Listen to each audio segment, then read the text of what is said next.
friends, welcome to Ladies House. അപ്പോൾ ഞാൻ ഇന്ന് ഇവിടെ വന്നിരിക്കുന്നത് ഒരു അടിപൊളി പാകിസ്ഥാനി ഡിഷ് ആയിട്ടാണ് പെഷാവരി ചിക്കൻ. നല്ല ടേസ്റ്റ് ഉള്ള ഒരു അടിപൊളി ഡിഷ് ആണ് ട്ടോ ഇത്. അപ്പോൾ നമുക്ക് എങ്ങനെയാണ് ഉണ്ടാക്കിയെടുക്കുന്നത് നോക്കാം. അപ്പോൾ അതിനു മുൻപായിട്ട് ആരെങ്കിലും ആദ്യമായിട്ടാണ് ഈ ചാനൽ കാണുന്നതെന്നുണ്ടെങ്കിൽ സബ്സ്ക്രൈബ് ചെയ്യാനും തൊട്ടടുത്ത് കാണുന്ന ബെൽ ഐക്കൺ കൂടി പ്രസ് ചെയ്യാനും മറക്കരുത്. എങ്കിലേ ഞാനിടുന്ന പുതിയ വീഡിയോസിന്റെ നോട്ടിഫിക്കേഷൻസ് നിങ്ങൾക്ക് കിട്ടുള്ളൂ. അപ്പോൾ നമുക്ക് വീഡിയോയിലേക്ക് കടന്നാലോ. അപ്പോൾ അതിനായിട്ട് നമുക്കൊരു പാൻ അടുപ്പിൽ വെച്ച് കൊടുക്കാം. പാൻ നന്നായി ചൂടായതിനു ശേഷം നമുക്ക് അതിനകത്തേക്ക് ഓയിൽ ഒഴിച്ചു കൊടുക്കാം. അപ്പോൾ ഞാൻ ഇവിടെ എടുത്തിരിക്കുന്നത് 1/2 കപ്പ് ഓയിലാണ് എടുത്തിട്ടുള്ളത്. നമുക്കത് ഇതിനകത്തൊക്കെ ഒഴിച്ചു കൊടുക്കാം. ഈ ഒരു ഡിഷിനായിട്ട് പിന്നെ നമ്മൾ കോക്കനട്ട് ഓയിലൊന്നും യൂസ് ചെയ്യരുത് കേട്ടോ. കാരണം ഈ ഒരു ഡിഷിന്റെ ടേസ്റ്റ് തന്നെ അങ്ങ് മാറിപ്പോവും. സ്മെല്ലില്ലാത്ത ഏത് ഓയിൽ വേണമെങ്കിലും ഉപയോഗിക്കാം. ഞാനിപ്പോൾ എടുത്തിരിക്കുന്നത് സൺഫ്ലവർ ഓയിലാണ്. പിന്നെ അതുപോലെ തന്നെ ഈ ഒരു ഡിഷിന് നമുക്ക് അത്യാവശ്യം നല്ല രീതിയിൽ തന്നെ ഓയിൽ വേണം കേട്ടോ. ഇത് ഓയിലിൽ തന്നെയാണ് കുക്ക് ചെയ്ത് എടുക്കുന്നത്.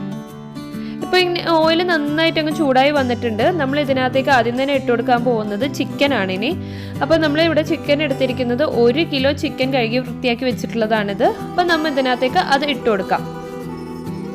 അപ്പം നമ്മളിപ്പോൾ മൊത്തത്തിൽ ചിക്കൻ ഇതിനകത്തേക്ക് ഇട്ട് കൊടുക്കാം. മൊത്തത്തിൽ ചിക്കൻ ഇട്ട് കൊടുത്തതിന് ശേഷം നമ്മുടെ ഫ്ലെയിം നമ്മളൊന്ന് ഹൈ ഫ്ലെയിമിലാക്കി കൊടുക്കണം. ഹൈ ഫ്ലെയിം ആക്കി കൊടുത്തതിന് ശേഷം നമ്മളിനി ഒരു 5 മിനിറ്റ് ഇതൊന്ന് ഫ്രൈ ചെയ്തെടുക്കാനായിട്ടാണ് പോകുന്നത്. ഇതിങ്ങനെ നമ്മൾ ഇളക്കിക്കൊണ്ടേ ഫ്രൈ ചെയ്യേണ്ടത് കേട്ടോ. നല്ലോണം ഇളക്കി കൊടുത്തോണ്ടേ ഇരിക്കണം. നല്ലോണം ഇളക്കിയിട്ട് ഒരു 5 മിനിറ്റ് മാത്രം നമുക്കിതൊന്ന് ഹൈ ഫ്ലെയിമിൽ കുക്ക് ചെയ്തെടുക്കാം.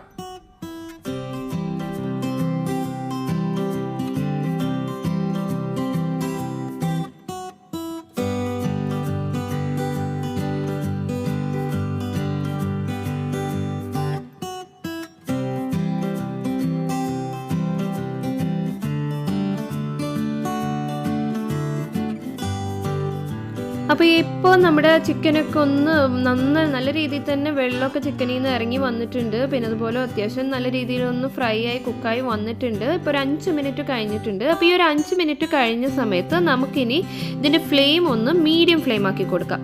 ഹൈയിൽ നിന്ന് മീഡിയം ആക്കി കൊടുത്തതിന് ശേഷം നമുക്ക് ഇതിനകത്തേക്ക് ഇനി ginger garlic paste 1 table spoon ഇട്ട് കൊടുക്കാം. പിന്നെ അതുപോലെ തന്നെ നമ്മൾ ഇതിനകത്തേക്ക് അടുത്തതായിട്ട് ഇടാൻ പോകുന്നത് ഉപ്പാണ്. അപ്പോൾ അത് ഓരോരുത്തരുടെ ഇഷ്ടത്തിനനുസരിച്ചിട്ട് ഇട്ട് കൊടുക്കണം കേട്ടോ. ഞാനിപ്പോൾ 1 ടീസ്പൂൺ ഇട്ട് കൊടുക്കുന്നുണ്ട് ഇപ്പോൾ തൽക്കാലം. പിന്നെ നമുക്ക് വേണമെന്നുണ്ടെങ്കിൽ ഇനി ഇട്ട് കൊടുത്താൽ മതി. ഇതോടെ ഇട്ട് കൊടുത്തതിന് ശേഷം നമുക്കിനി ഇത് നന്നായിട്ടൊന്ന് മിക്സ് ചെയ്ത് കൊടുക്കണം. നന്നായിട്ട് തന്നെ ഇളക്കി കൊടുത്തോണ്ടേ ഇരിക്കാം.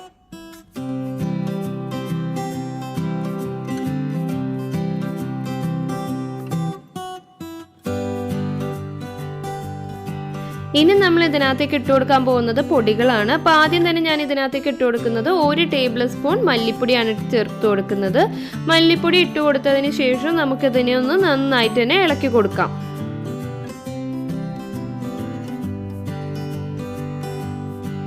അതിനുശേഷം നമ്മൾ ഇനി ഇതിനകത്തേക്ക് ഇട്ട് കൊടുക്കാൻ പോകുന്ന മുളക് പൊടിയാണ്. അപ്പോൾ ഞാനിവിടെ എടുത്തിരിക്കുന്നത് 1 ടീസ്പൂൺ മുളക് പൊടിയാണ്. അതുകൂടെ ചേർത്ത് കൊടുക്കുന്നുണ്ട് കേട്ടോ. അതിനുശേഷം വീണ്ടും നമുക്ക് നന്നായിട്ടൊന്ന് മിക്സ് ചെയ്ത് കൊടുക്കാം.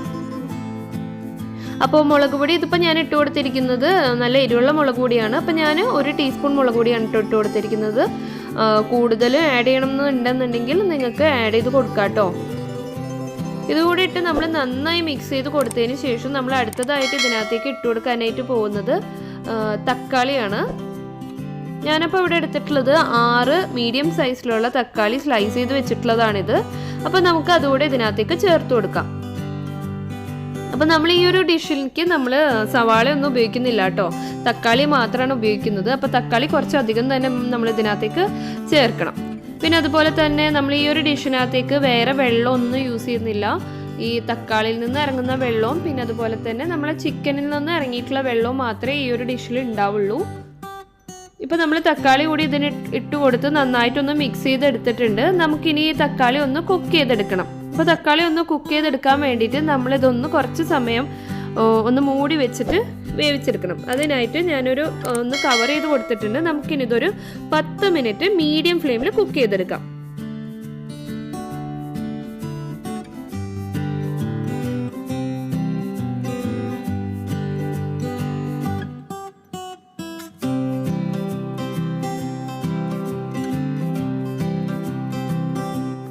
അപ്പോൾ ഈ ഒരു ടൈം കൊണ്ട് തന്നെ നമ്മൾ തക്കാളിയിൽ നിന്നൊക്കെ നന്നായിട്ട് വെള്ളമൊക്കെ ഇറങ്ങിയിട്ടുണ്ടാവും. ചിക്കനിൽ നിന്ന് ഓൾറെഡി നേരത്തെ നല്ല രീതിയിൽ തന്നെ വെള്ളമൊക്കെ ഇറങ്ങിയിട്ടുണ്ടായിരുന്നു. ഈ 2 വെള്ളം മാത്രമാണ് ഇതിനകത്ത് ഉണ്ടാവുള്ളൂ. അപ്പോൾ വേറെ വെള്ളങ്ങളൊന്നും നമ്മൾ ഇതിനകത്തേക്ക് ഉപയോഗിക്കില്ല കേട്ടോ. ഇനി നമ്മളിതൊന്ന് ഓപ്പൺ ചെയ്യാണ്. കണ്ടില്ലേ, നമ്മുടെ തക്കാളിയൊക്കെ നന്നായിട്ട് തന്നെ കുക്കായിട്ട് കിട്ടിയിട്ടുണ്ട്. ഇപ്പം നമ്മുടെ ഫ്ലെയിം ഉള്ളത് മീഡിയം ഫ്ലെയിമിലാണ് കേട്ടോ. നമ്മളിനി ഇത് ഈ ഒരു ടൈമിൽ ഓപ്പൺ ചെയ്ത് ഈ ഒരു ടൈമിൽ നമ്മൾ വീണ്ടും ഒന്ന് ഹൈ ഫ്ലെയിം ആക്കി കൊടുക്കുക. ഹൈ ഫ്ലെയിം ആക്കിയതിന് ശേഷം നമ്മൾ ഇതിനകത്തേക്ക് കുരുമുളക് പൊടി 1 ടീസ്പൂൺ ഇട്ട് കൊടുക്കാം. പിന്നെ നമ്മൾ ഇതിനകത്തേക്ക് ഇടാൻ പോകുന്നത് പച്ചമുളകാണ്. അപ്പം ഞാൻ ഇട്ട് കൊടുക്കുന്നത് 6 പച്ചമുളക് ഞാൻ ഇട്ട് കൊടുക്കുന്നുണ്ട്. എരിവിനനുസരിച്ചിട്ട് മാറ്റാം കേട്ടോ. അതുകൂടെ ഇട്ട് കൊടുത്തതിന് ശേഷം നമുക്കിനി ഇതിനകത്തേക്ക് ഇട്ട് കൊടുക്കുന്നത് 1 ടേബിൾ സ്പൂൺ കസൂരി മേത്തിയാണ് ഞാനിവിടെ ഇട്ട് കൊടുക്കുന്നത്. എന്നിട്ട് ഇനി നമ്മൾ നന്നായിട്ട് ഇതൊന്ന് മിക്സ് ചെയ്ത് കൊടുക്കാം. മിക്സ് ചെയ്ത് കൊടുത്തതിന് ശേഷം നമുക്കിനി ഇതിനകത്തേക്ക് ഇട്ട് കൊടുക്കാനുള്ളത് ഗരം മസാലയാണ്. അപ്പം ഞാനൊരു 1/2 ടീസ്പൂൺ ഗരം മസാല ഞാൻ ചേർത്ത് കൊടുക്കുന്നുണ്ട്. ഇതോടെ ചേർത്ത് കൊടുത്തതിന് ശേഷം വീണ്ടും നമുക്ക് ഇളക്കി കൊടുക്കാം. അപ്പോൾ ഈ ഒരു ഡിഷിൻ്റെ പ്രത്യേകത എന്ന് പറഞ്ഞാൽ നമ്മളിങ്ങനെ ഇടയ്ക്ക് high flame, medium flame, low flame ആക്കി കൊടുത്തുകൊണ്ടിരിക്കണം. അത് മാത്രമാണ് ഇതിൽ പ്രത്യേകമായിട്ട് ചെയ്യേണ്ട ഒരു കാര്യമുള്ളത്. ഇപ്പോൾ നമ്മുടെ ഫ്ലെയിം ഇരിക്കുന്നത് ഹൈ ഫ്ലെയിമിലാണ് കേട്ടോ. ഈ ഒരു പ്രൊസീജിയർ നമ്മൾ ചെയ്യുന്നത് ഹൈ ഫ്ലെയിമിലാണ് ചെയ്യുന്നത്.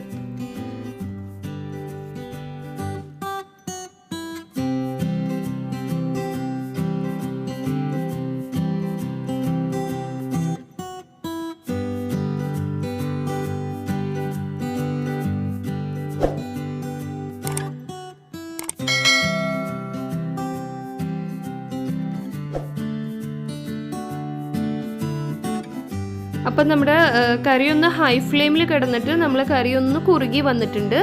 നമുക്കിനി ഇതിനകത്തേക്ക് ഇട്ട് കൊടുക്കാനുള്ളത് മല്ലിയില ഇട്ട് കൊടുക്കാനുണ്ട്. അപ്പം നമുക്ക് കുറച്ച് മല്ലിയില, വളരെ കുറച്ച് മല്ലിയില നമുക്ക് ഇതിനകത്തേക്ക് ഇട്ട് കൊടുക്കാം.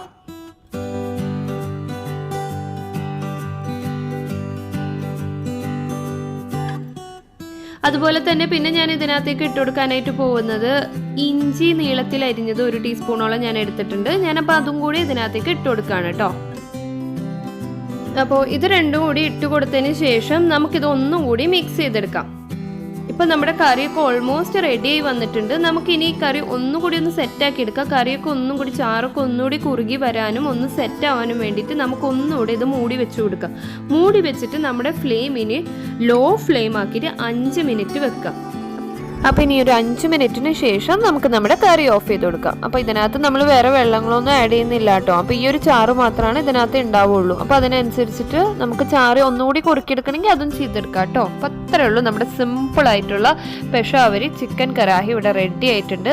വളരെ സിമ്പിളായിട്ട് ഉണ്ടാക്കാൻ പറ്റുന്ന ഒരു വെറൈറ്റി ഡിഷാണിത്. അപ്പോൾ വെറൈറ്റി ഡിഷസൊക്കെ ട്രൈ ചെയ്യുന്നവർ തീർച്ചയായിട്ടും ഈ ഒരു ഡിഷ് റെഡിയാക്കി നോക്കുക. ഇതിലാകെ പറയാനുള്ളതെന്ന് പറഞ്ഞാൽ നമ്മളിതിനകത്തേക്ക് ഓയിൽ കുറച്ച് കൂടുതലാണ് നമ്മൾ ഇതിനകത്തേക്ക് ഉപയോഗിക്കുന്നത്. അപ്പോൾ നമുക്ക് ഇടയ്ക്കൊക്കെ ഒന്ന് ട്രൈ ചെയ്ത് നോക്കാൻ പറ്റുന്ന ഒരു വെറൈറ്റി ഡിഷ് തന്നെയാണിത്. അപ്പോൾ ഇതെല്ലാവരും ഒന്ന് ട്രൈ ചെയ്ത് നോക്കുക, എന്നിട്ട് ഫീഡ്ബാക്ക് അറിയിക്കുക. Thanks for watching. ബൈ.